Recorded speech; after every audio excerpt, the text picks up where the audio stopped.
ಓಂ ಶಾಂತಿ. ದಿನಾಂಕ ಆಗಿದೆ 29/3/2026. ಸರ್ವ ಖಜಾನೆಯಿಂದ ಸಂಪನ್ನ ತಮ್ಮ ಚೆಹರೆ ಅಥವಾ ಚಲನೆಯಿಂದ ಅಲೌಕಿಕತೆಯ ಸಾಕ್ಷಾತ್ಕಾರವನ್ನು ಮಾಡಿಸಿ. ಪ್ರತಿಯೊಬ್ಬ ಮಗು ಸರ್ವ ಖಜಾನೆಯಿಂದ ಸಂಪನ್ನರಾಗಿದ್ದಾರೆ, ಏಕೆಂದರೆ ತಂದೆಯು ಎಲ್ಲ ಮಕ್ಕಳಿಗೆ ಒಂದೇ ರೀತಿ ಒಂದೇ ಸಮಯದಲ್ಲಿ ಎಲ್ಲ ಖಜಾನೆಗಳನ್ನು ನೀಡಿದ್ದಾರೆ. ಖಜಾನೆಯಂತೂ ಬಹಳಷ್ಟಿದೆ. ಎಲ್ಲದಕ್ಕಿಂತ ಮೊದಲನೇ ಖಜಾನೆಯಾಗಿದೆ ಜ್ಞಾನಧನ. ಜ್ಞಾನ ಸಂಪನ್ನ ಮಾಲೀಕರಾಗಿ ಬಿಟ್ಟಿದ್ದೀರಿ. ಮಹಾದಾನಿಯಾಗಿ ಅನ್ಯರಿಗೂ ಸಹ ನೀಡುತ್ತಿರುತ್ತೀರಿ. ಎಲ್ಲದಕ್ಕಿಂತ ಹೆಚ್ಚು ಸಂಗಮಯುಗದ ಶ್ರೇಷ್ಠಾತಿ ಶ್ರೇಷ್ಠ ಪ್ರಾಪ್ತಿ ಎಂದರೆ ಸ್ವಯಂ ಭಗವಂತ ತಂದೆಯ ರೂಪದಲ್ಲಿ, ಶಿಕ್ಷಕನ ರೂಪದಲ್ಲಿ, ಸದ್ಗುರುವಿನ ರೂಪದಲ್ಲಿ ಪ್ರಾಪ್ತಿಯಾಗುತ್ತಾರೆ. ಸಂಗಮಯುಗದಲ್ಲಿ ಚಿಕ್ಕದಾದ ಜನ್ಮದಲ್ಲಿ 21 ಜನ್ಮಗಳ ಪ್ರಾಪ್ತಿ, ಯಾವುದರಲ್ಲಿ ತನು ಮನ ಧನ ಜನ ಸರ್ವ ಪ್ರಾಪ್ತಿಗಳಿದೆ ಮತ್ತು ಗ್ಯಾರಂಟಿ ಆಗಿದೆ.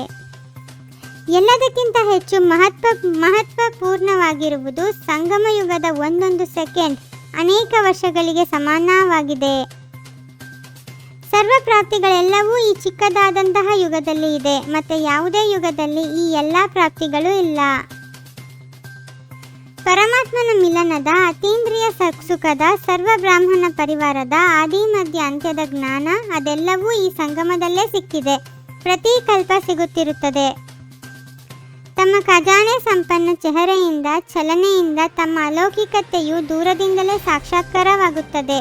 ಅಂದಾಗ ಇಂತಹ ಪುರುಷಾರ್ಥವನ್ನು ಈಗ ಪ್ರತ್ಯಕ್ಷ ಮಾಡಿರಿ. ಎಲ್ಲ ಆತ್ಮರು ಪ್ರತಿ ವರ್ಷ ತಮ್ಮ ಸಂಘಟನೆಯ ಮಿಲನವನ್ನು ಮಧುಬನದಲ್ಲಿ ವಿಶೇಷವಾಗಿ ಮಾಡುತ್ತೀರಿ, ಏಕೆಂದರೆ ಮಧುಬನದ ವಾಯುಮಂಡಲ ರಿಫ್ರೆಶ್ಮೆಂಟ್ನಲ್ಲಿ ಬಹಳ ಸಹಯೋಗವನ್ನು ನೀಡುತ್ತದೆ. ಬಾಗ್ದಾದ ಈ ಮೊದಲು ಸಹ ಹೇಳಿದ್ದೇವೆ, ಅಚಾನಕ್ ಆಗಿ ಏನು ಬೇಕಾದರೂ ಆಗಲು ಸಾಧ್ಯತೆ ಇದೆ. ಆದ್ದರಿಂದ ಸಂದೇಶವನ್ನು ಕೊಡುವಂತಹ ತಮ್ಮ ಕಾರ್ಯ ಈಗೀಗ ಇರಲಿ, ಯಾವಾಗೋಲೋ ಅಲ್ಲ. ಪ್ರತಿನಿತ್ಯ ರಾತ್ರಿಯಲ್ಲಿ ಬಾಗ್ದಾದರವರಿಗೆ ತಮ್ಮ ಇಡೀ ದಿನದ ಚಾರ್ಟ್ ಅನ್ನು ತಿಳಿಸಿದ ನಂತರ ತಮ್ಮ ಬುದ್ಧಿಯನ್ನು ಖಾಲಿ ಮಾಡಿಕೊಂಡು ಮಲಗಿಕೊಳ್ಳುವುದರಿಂದ ನಿದ್ರೆಯೂ ಸಹ ಚೆನ್ನಾಗಿ ಬರುತ್ತದೆ. ಪ್ರತಿನಿತ್ಯದ ಸಮಾಚಾರವನ್ನೆಲ್ಲವನ್ನೂ ಹೇಳುವುದರಿಂದ ಮರುದಿನ ನಾನು ಬಾಬಾರವರಿಗೆ ಎಲ್ಲವನ್ನೂ ಹೇಳಿಬಿಟ್ಟಿದ್ದೇನೆ ಎಂದು ನೆನಪಿರುತ್ತದೆ. ಆ ಸ್ಮೃತಿ ಸಹಯೋಗವನ್ನು ಕೊಡುತ್ತದೆ. ದೃಢ ಸಂಕಲ್ಪದ ಬೀಗದ ಕೈ ಯಾವುದನ್ನು ಬಾಗ್ದಾದರವರು ಕೊಟ್ಟಿದ್ದೇವೆ ಅದನ್ನು ಕಾಯಮಾಗಿ ಇಟ್ಟುಕೊಳ್ಳಬೇಕು. ಮಾಡಲೇಬೇಕು, ಆಗಲೇಬೇಕು, ಆಗುತ್ತದೆ ಅಲ್ಲ, ಆಗಲೇಬೇಕು. ಈಗ ಚಹರೆಯಲ್ಲಿ ಹೊಳಪು ಕಂಡುಬರಲಿ. ಯಾರೇ ನೋಡಲಿ ಪ್ರತ್ಯಕ್ಷತೆಗೆ ನಿಮಿತ್ತರಾಗಬೇಕು. ತಂದೆಯನ್ನು ಪ್ರತ್ಯಕ್ಷ ಮಾಡಿಸಬೇಕೆಂದರೆ ಸದಾ ಮುಗುಳ್ನಗೆ, ಯಾವುದೇ ಚಿಂತೆಯಲ್ಲಿ ಯಾವುದೇ ತಬ್ಬಿಬ್ಬಾಗುವುದಲ್ಲ. ಪ್ರಪಂಚ ನಿಮ್ಮದಲ್ಲ, ಗೆಸ್ಟ್ ಹೌಸ್ ಆಗಿದೆ. ಈಗ ಮನೆಗೆ ಹೋಗಬೇಕಾಗಿದೆ, ಈಗ ಮನೆಗೆ ಹೋಗಲೇಬೇಕಾಗಿದೆ. ಮನೆಯ ದೃಶ್ಯ ಮನಸ್ಸು ಬುದ್ಧಿಯಲ್ಲಿ ಕಂಡುಬರಲಿ.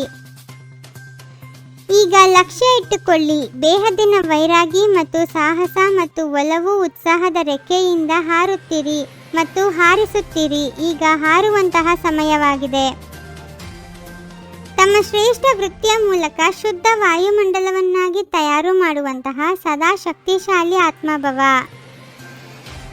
ಯಾರು ಸದಾ ತನ್ನ ಶ್ರೇಷ್ಠ ವೃತ್ತಿಯಲ್ಲಿ ಸ್ಥಿತರಾಗಿರುತ್ತಾರೆಯೋ ಅವರೆಂದಿಗೂ ವಾಯುಮಂಡಲ ಪ್ರಕಂಪನಗಳಲ್ಲಿ ಏರುಪೇರಾಗಲು ಸಾಧ್ಯವಿಲ್ಲ. ವೃತ್ತಿಯಿಂದಲೇ ವಾಯುಮಂಡಲವಾಗುತ್ತದೆ. ಒಂದು ವೇಳೆ ತಮ್ಮ ವೃತ್ತಿಯು ಶ್ರೇಷ್ಠವಾಗಿದ್ದರೆ ವಾಯುಮಂಡಲವು ಶುದ್ಧವಾಗಿ ಬಿಡುತ್ತದೆ. ಗುಣಮೂರ್ತಿ ಆಗಿದ್ದು ಸರ್ವರನ್ನೂ ಗುಣಮೂರ್ತಿಯನ್ನಾಗಿ ಮಾಡುವುದೇ ಮಹಾದಾನಿ ಆಗುವುದಾಗಿದೆ. ಓಂ ಶಾಂತಿ.